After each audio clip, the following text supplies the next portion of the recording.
Tell us about obsequiousness. Well, you did chose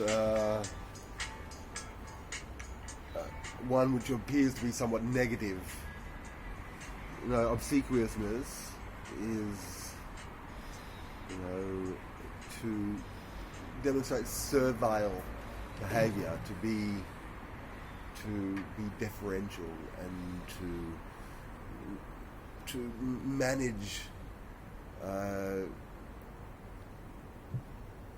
megalomaniacs, and to manage dominant people, and to manage aggression with and to address aggression with often maybe particularly in the human case, where there's a lot of aggression because of a feeling of threat,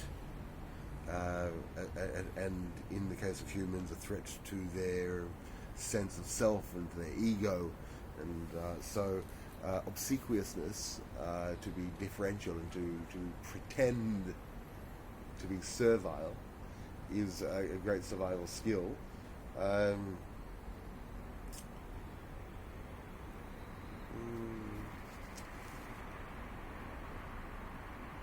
Yeah. Obedience? What's that? Obedience. Obedience.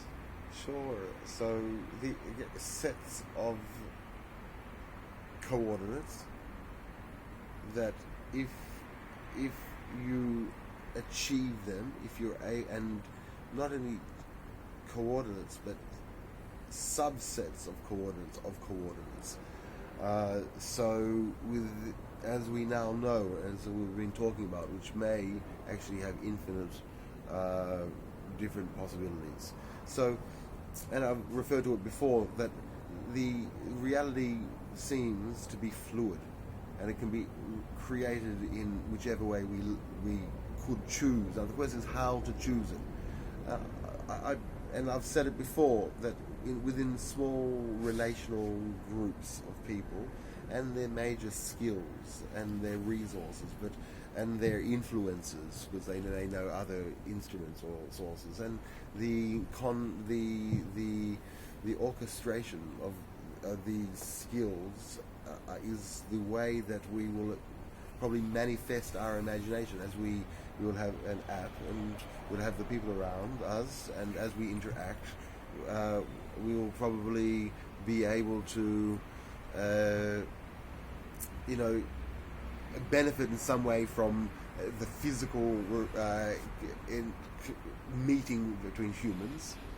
There will be an amazing relationship between humans. It'll return to absolutely where when humans meet each other and interact with each other, they will see facial, they'll see everyone is very defined because they have their AI personal instructors and checkers and bankers and everything. They're very professional, and they conduct, and they have almost their own language in which they speak with their AI assistants, and these languages need to be built or need to be conceived of, and on the road to conceiving of it, the question is in what format, the basic format, and it requires a steering committee to think about it. But in addition to a steering committee, I'm proposing that the format is small groups and their relationships with their major instruments and their influences and their attributes, their knowledge, obviously,